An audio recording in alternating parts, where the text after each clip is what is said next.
Assalamualaikum warahmatullahi wabarakatuh. Halo teman-teman, selamat datang di channel saya. Perkenalkan, nama saya Muhammad Aji Taufikur Rahman. Biasa sering dipanggil dengan Aji. Di sini saya akan menjelaskan tentang perkembangan biologis dan kognitif. Apa itu perkembangan biologis dan kognitif? Yuk kita simak pembahasannya berikut ini.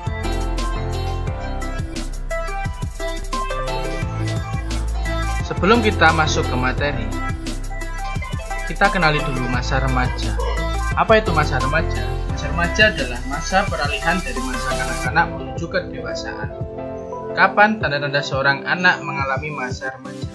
Yaitu saat seorang anak mengalami perkembangan biologi, kognitif, dan sosial emosional. Artinya apa? Awal dari masa remaja atau yang dapat kita lihat dalam masa remaja adalah pasti adanya perubahan berupa fisik ataupun biologi, kognitif, dan sosial emosional pada seorang anak. Adalah perkembangan biologis. Dalam perkembangan biologis ini nanti kita akan membahas beberapa hal. Yang pertama adalah pengaruh faktor genetika terhadap perkembangan remaja. Dalam pengaruh ini ada 3 hal yang kita pelajari. Yang pertama adalah sifat dasar gen. Dalam sifat dasar gen ada 3 suatu yang dimiliki oleh seorang anak ataupun manusia. Yang pertama adalah genotip. Apa itu genotip? Genotip adalah suatu warisan genetik seseorang atau genetika aktual yang sebenarnya ada. Namun demikian, tidak semua material genetik tersebut jelas tampak pada ciri-ciri yang tampil atau dapat diukur pada diri kita. Yang kedua, fenotip atau fenotip. Fenotip adalah bagaimana fenotip seseorang tampil dalam ciri-ciri yang dapat diamati atau diukur. Fenotip memiliki ciri fisik seperti tinggi dan berat badan, warna mata dan warna pigmen kulit, dan lain-lain. Yang ketiga adalah reaction range atau rentang reaksi. Apa itu rentang reaksi? Rentang reaksi adalah rentang jumlah kemungkinan fenotip untuk setiap fenotip yang menunjukkan pentingnya peran pembatasan ataupun pengayaan lingkungan. Misalnya, seorang lebih pendek dari kebanyakan orang. Meski diberi makan sebaik apapun, orang yang memiliki gen pendek tidak akan pernah tumbuh jadi lebih tinggi daripada rata-rata. Kedua, metode yang dipakai para ahli genetika perilaku. Dalam metode yang dipakai para ahli genetika perilaku ini, ada beberapa penelitian yang menunjukkan suatu perilaku seorang remaja ataupun anak. Yang pertama adalah penelitian mengenai anak kembar atau twin study. Kesamaan perilaku anak kembar identik dibandingkan dengan kesamaan perilaku anak kembar fraternal. Kembar identik atau identical twins atau satu zigot tumbuh dari satu sel telur yang dibuahi menjadi 2 replika yang identik, masing-masing menjadi satu anak. Kembar fraternal atau fraternal twins dalam istilah biologi 2 zigot. Perkembangan dari sel telur yang berbeda dan sperma yang berbeda, sehingga secara genetis keduanya kurang mirip satu sama lain dibandingkan dengan kembar genetik. Meskipun kembar fraternal dibesarkan dalam satu rahim yang sama, secara genetis mereka berbeda seperti halnya kakak adik, bukan kembar, dan mungkin pula terdiri atas jenis kelamin yang berbeda. Pada penelitian yang kedua, yaitu penelitian adoption study, peneliti berusaha menemukan apakah perilaku dan ciri-ciri psikologis anak yang diadopsi lebih mirip dengan ciri orang tua angkat yang menyediakan lingkungan rumah mereka, atau lebih mirip dengan orang tua biologis mereka yang menyumbangkan faktor bawaan. Penelitian ini dapat dilakukan dengan membandingkan kakak beradik hasil adopsi dengan yang sekandung.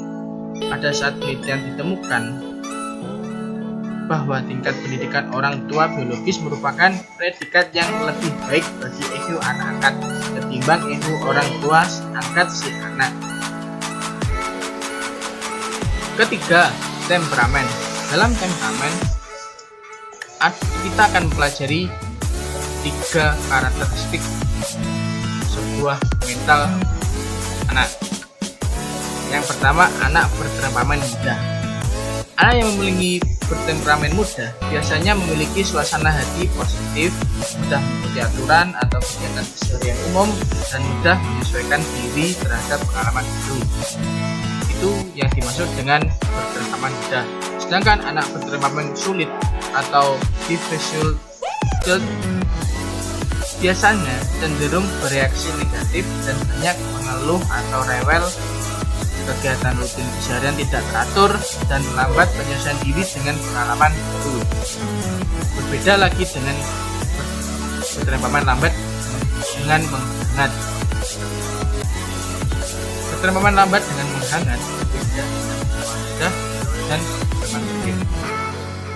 Anak yang memiliki bertemperamen lambat atau dengan menghambat, dia menunjukkan tingkat kegiatan yang rendah, agak beraksi negatif, penyesuaian diri agak lambat, dan suasana hati dalam intensitas yang rendah. Itu perbedaan dari 3 karakteristik anak yang memiliki bertemperamen mudah, sulit, dan lambat dengan menghangat.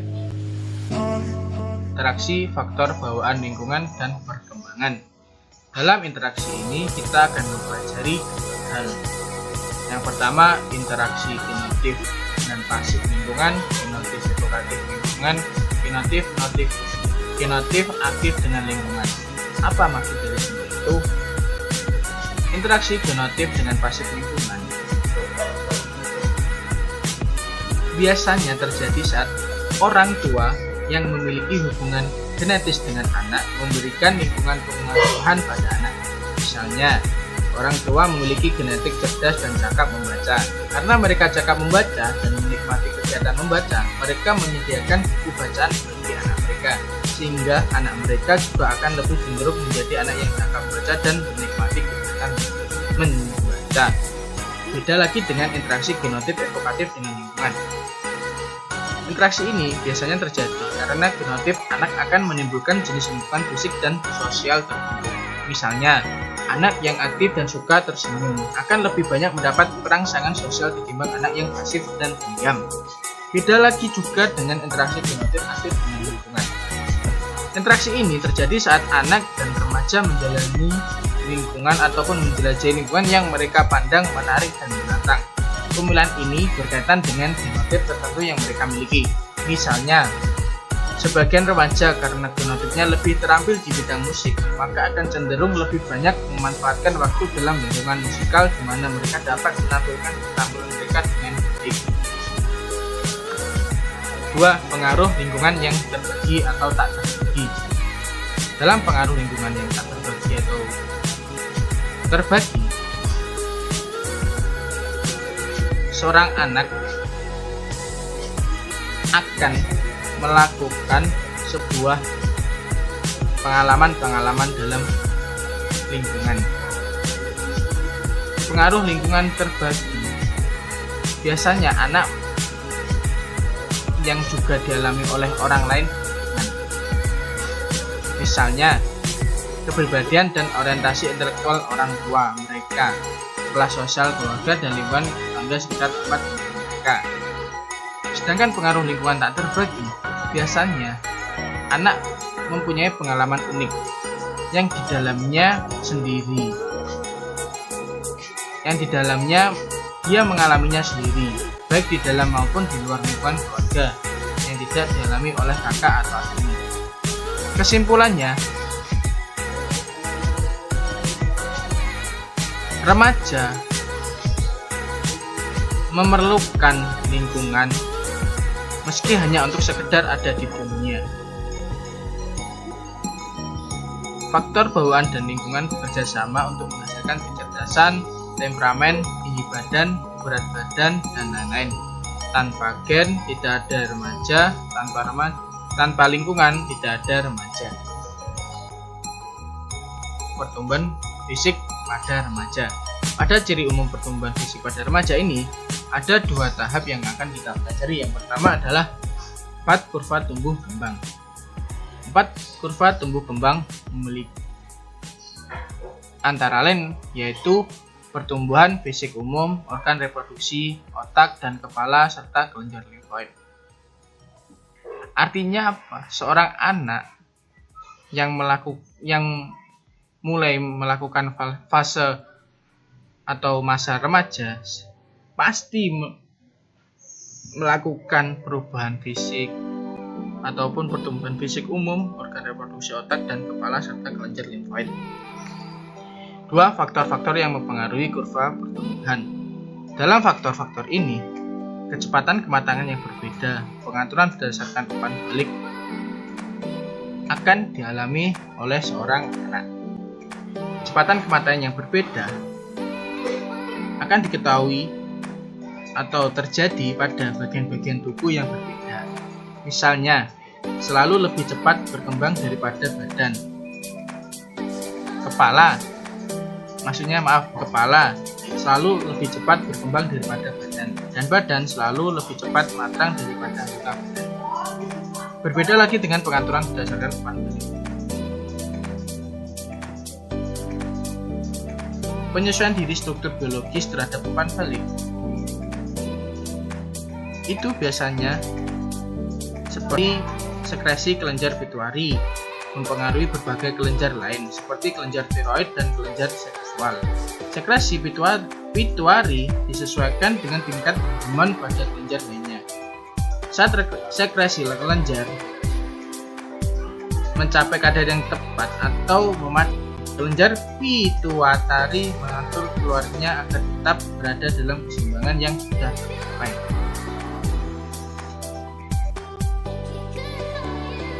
Suatu perubahan dalam remaja pasti akan mengalami pubertas.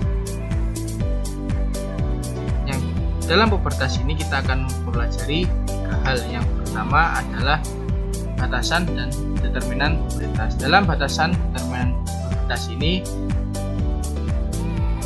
ada 3 faktor yang akan terjadi. Yang pertama adalah faktor genetik, faktor masa tubuh, faktor makanan.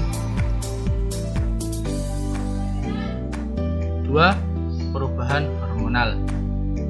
Hormon adalah suatu substansi kimiawi yang berkekuatan besar yang dikeluarkan oleh kelenjar endokrin. Yang ketiga adalah perubahan fisik. Perubahan hormon saja berubah, apalagi perubahan fisik. Pasti seorang remaja akan mengalami perubahan fisik. Misalnya tinggi badan, berat badan, dan kematangan. Kita akan membahas yang kedua yaitu perkembangan kognitif. Dalam perkembangan kognitif ada teori yang melibatkan beberapa ilmuwan. Yang pertama, pandangan Piaget tentang perkembangan kognitif. Ada pandangan Piaget, ada 4 tahapan. Yang pertama adalah tahapan sensorimotor yang berlangsung sejak masa bayi sampai sekitar 2 tahun. Pada tahap pertama ini, bayi membangun pemahamannya akan dunia dengan mengkoordinasikan pengalaman indrawinya, misalnya dengan melihat dan mendengar, dengan gerakan fisik, motorik sehingga disebut sensorimotor. Tahap pre-operasional. Pada tahapan yang kedua ini, pada usia sekitar 2-7 tahun, anak mulai menggambarkan dunia dengan kata-kata, bayangan, atau gambar. Selanjutnya tahapan operasional konkret berkisaran umur anak 7-11 tahun. Pada tahap yang ketiga ini, hubungan-hubungan biologis di antara konsep-konsep atau skema-skema aktivitas mental yang difokuskan pada objek-objek atau peristiwa-peristiwa nyata atau konkret yang dapat diukur. Itu yang akan tertanam dalam pikiran anak pada umur 7-11 tahun menurut Piaget. Yang keempat, tahapan operasional formal. Ditinjau dari perspektif teori kognitif Piaget, maka pemikiran masa remaja telah mencapai tahap pemikiran operasional formal, yakni suatu tahap perkembangan kognitif yang dimulai kira-kira 11 atau 12 tahun dan terus berlanjut sampai remaja mencapai masa tenang atau dewasa. Pada tahap ini, anak sudah mulai berpikir abstrak, mencapai masa tenang dan dewasa. Pada tahap ini, anak sudah mulai berpikir abstrak dan hipotesis. Pada masa ini, anak juga sudah mampu memikirkan sesuatu yang akan mungkin terjadi, sesuatu yang abstrak. Di samping itu, pada tahap ini remaja juga sudah mampu berpikir secara sistematik. Remaja juga telah mampu memikirkan semua kemungkinan secara sistematik untuk memecahkan masalah. Mereka juga memiliki kemampuan berpikir alternatif sehingga kemungkinan menyelesaikan masalah yang terhadapi lebih beragam.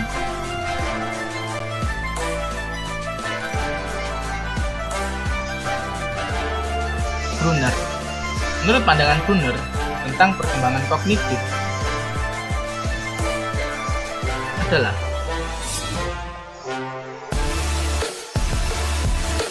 peserta didik berpikir dan mencipta melalui inquiry dan peran-peran yang dimainkan dalam pembelajaran. Proses belajar lebih dari sekedar menghasilkan informasi. Brunner dalam memahami karakteristik perkembangan kognitif berdasarkan pada tingkatannya sesuai tahapannya. Tahapan tersebut digambarkan sebagai berikut. Dalam tahapan ini ada 3 tahapan.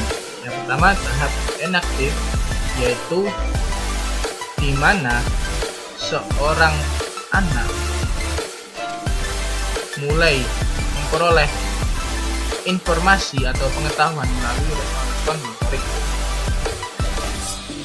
Selanjutnya, tahap ikonik. Pada tahap ikonik, seorang anak mulai menangkap ataupun mengetahui lebih banyak berasal dari gambaran imajinatif. Tahapan simbolik. Pada tahapan simbolik ini, pengetahuan lebih banyak berasal dari kata-kata yang bersimbol, simbol matematika dan simbol sistem. Remaja mampu menyusun gagasan secara padat. Pada tahap ini, anak sudah memahami simbol sehingga mereka sudah dapat memaknai sebuah simbol.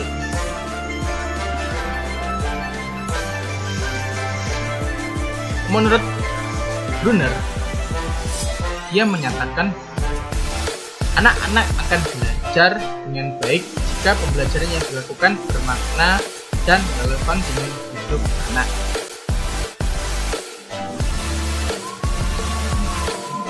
Oke, begitu penjelasan dari saya. Semoga bermanfaat bagi kita semua. Dan jangan lupa like, share, dan subscribe. Oke. Kurang lebihnya mohon maaf. Wassalamualaikum warahmatullahi wabarakatuh.